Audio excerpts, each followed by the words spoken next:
आपको दिखा देते हैं वो कौन कौन से चेहरे हैं जो चुनावी ताल ठोक रहे हैं और जिनकी किस्मत का फैसला इस वक्त जनता जनार्दन के हाथ में है।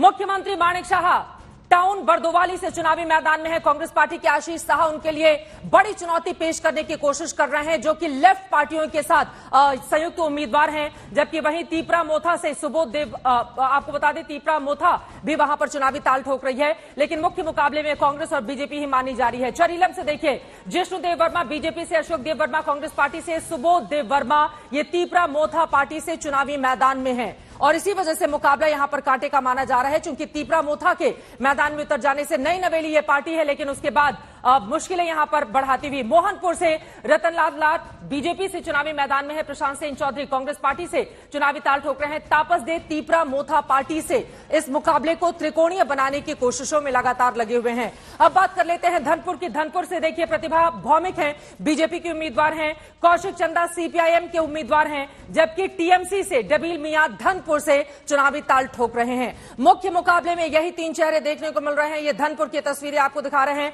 और अब 5 अलग अलग हिस्सों की तस्वीरें देखिए किस तरह से वहां पर नरेंद्र मोदी ने, प्रधानमंत्री नरेंद्र मोदी ने जमकर रैलियां की हैं, जनसभाएं की। एक तरफ पुराने शासनकाल का याद दिलाते हुए उन्होंने कहा कि जब से बीजेपी की सरकार बनी वहां पर हिंसा की खबरें कैसे कम आने लगी। प्रधानमंत्री मोदी का जादू क्या चलेगा, ये बड़ा सवाल है, लेकिन कांग्रेस और लेफ्ट के साथ आ जाने से मुकाबला कांटे का हो गया है, क्योंकि दोनों के वोट प्रतिशत को 2000 के हिसाब से अगर जोड़ें तो वो बीजेपी के ऊपर चली जाती हैं। जबकि नई पार्टी है तीपरा मोथा, क्या ये किंग मेकर की भूमिका में नजर आएंगे जो आदिवासियों के मुद्दे को लगातार उठा रहे हैं। जबकि टीएमसी की चाल का क्या होगा, ममता बनर्जी को पूरी उम्मीद है कि पश्चिम बंगाल जैसा कमाल यहां पर भी उनकी पार्टी जरूर करेगी।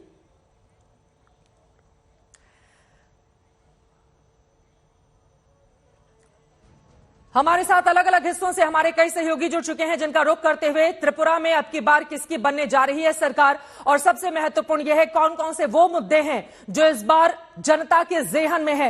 मिलन शर्मा आपको अगरतला से दिखाई दे रही है, हमारे और भी सहयोगी हैं, हमारे साथ खास मेहमान भी जुड़े हुए हैं। लेकिन मिलन, सबसे पहले आपके पास आते हुए, आपके पीछे लोगों की लंबी कतारें दिखाई दे रही हैं, जरा लोगों से बातचीत कीजिए। कौन सा ऐसा मुद्दा है जिसको जेहन में लेकर लोग वोट डालने के लिए पहुंच रहे हैं?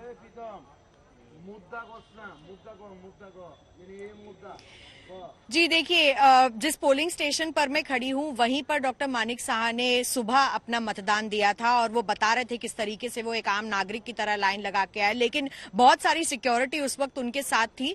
और एक खास बात मैं बता दूं कि सुबह से हम देख रहे हैं महिलाएं ज्यादा लंबी कतारों में हमें दिखाई दे रही हैं। पुरुषों के कंपैरिजन में महिलाएं तैयार होके आई हैं, ज्यादातर बंगाली महिलाएं हैं और लाइन में लगी हुई हैं। पोलिंग यहाँ पर सुबह से बहुत जोरों शोरों से हो रही थी, लेकिन चित्रा इस वक्त पोलिंग थोड़ी सी स्लो हो चुकी है। मैं बात करना चाहूंगी कुछ लोगों से। मैम आप बताइए कि आप कब से लाइन में खड़ी हैं, पोलिंग स्लो हो रही है स्टेशन पर? पोलिंग थोड़ी स्लो है। हम सुबह 9 बजे से खड़े हैं यहाँ पे। अच्छा। ये फिर भी हम चाहते हैं कि थोड़ी देर हो सकती है, हम फिर भी चाहेंगे कि हम अपना वोट दे के यहाँ से जाए। ओके, मुद्दे क्या है महिलाओं के लिए चुनाव के लिए त्रिपुरा में इस बार? जो बेसिक होना चाहिए, सेफ्टी है, एम्प्लॉयमेंट है, वो सारे जो होने चाहिए वही है यहाँ पे, और उसी का मतलब वही आगे बढ़ाने के लिए हम यहीं पे आए हैं। आपसे भी पूछना चाहूंगी, পিসফুল থাকে এটার জন্যই আমাদের মানে এটাই আমাদের আশা আর কি। आप पीस चाहती हैं, शांति चाहती हैं? है भी लेकिन माने बाद में भी यही चाहता हूँ, आगे भी यही चाहती हैं।